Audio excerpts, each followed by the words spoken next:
Bharatiya Janata party का परिवार निरंतर बढ़ रहा है और स्वाभाविक है कि जैसे देश के अंदर एक वातावरण बना है, हमारे देश के वर्तमान प्रधानमंत्री नरेंद्र मोदी जी तीसरी बार फिर से लोगों का आशीर्वाद प्राप्त करके और एक बड़ी संख्या में भारतीय जनता पार्टी के सांसद बनेंगे और उसमें हरियाणा का हमारा योगदान पहले से ही 100% योगदान है।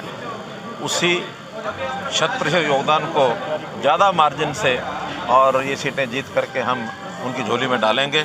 और इस बात को देखते हुए जो भी लोग भारतीय जनता पार्टी ज्वाइन कर रहे हैं, जैसे खास करके आज हमारे पूर्व मंत्री CPS जिलेराम शर्मा जी जो असंध से विधायक पहले बने थे, आज उन्होंने पार्टी ज्वाइन की है।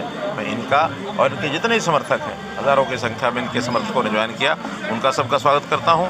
इसके अलावा भी आम आदमी पार्टी के, जन कल्याण मोर्चा के, कांग्रेस के कई सरपंच, पूर्व सरपंच, एडवोकेट्स, डॉक्टर्स, कई लोगों ने उनके कार्यकर्ताओं ने आज पार्टी ज्वाइन की है। उन सब का अभिनंदन। तारीफ करके गए हैं आज प्रधानमंत्री नरेंद्र मोदी, आपकी कसीदे पढ़े, किससे भी सुनाए। देखिए, क्योंकि हमारे उनके बहुत पुराने उस समय के संबंध है जब इकट्ठे हम काम करते थे।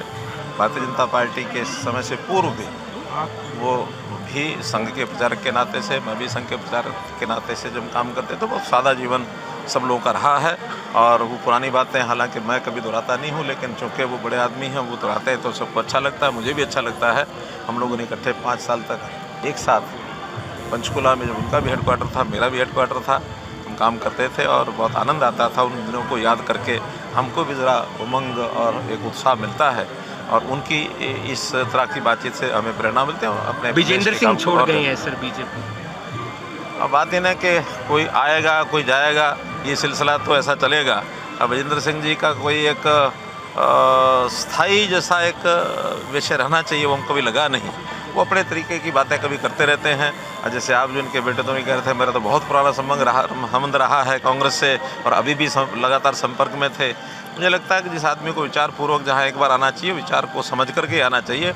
हमने तो आज यहाँ भी जो कांग्रेस लोग आए हैं वो कहा कि भारतीय जनता पार्टी को समझ करके आना चाहिए, बिना समझे या नहीं आना चाहिए। अगर वो बिना समझे आए थे, चले गए, कोई बात नहीं। ये लागू हो सकता है सर आज अधिसूचना नोटिफिकेशन? अभी मुझे जानकारी। दूसरी सूची कब आ सकती है बीजेपी? कभी भी पार्लियामेंट्री बोर्ड की बैठक कभी भी रोजाना अब 2-3 दिन लगातार होगी, जब भी हरियाणा की बारी आएगी। करनाल के पुलिसकर्मियों की प्रमोशन पिछले काफी समय से रुकी हुई है।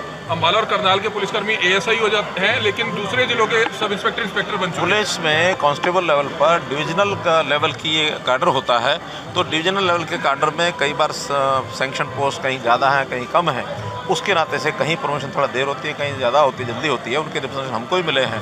हमने डिपार्टमेंट को कहा है कि इसका कोई ना कोई एक रास्ता निकाल करके, ताकि एक ही समय पर सभी कांस्टेबल जो हैं मेरिट उनकी समान बने और उनकी जो प्रमोशन है एक 10 की 10 सीटों पर बड़ी बैठक की है कि लोकसभा में 2 टिकट मिले और विधानसभा में 10 टिकट मिलनी चाहिए। देखिए, मांग करना उनका काम है, बाकी जेजेपी को कोई टिकट मिल रही है या 10 की 10 पे बीजेपी? अभी केंद्रीय पार्लियामेंट्री बोर्ड वो विचार करेगा, बताएगा।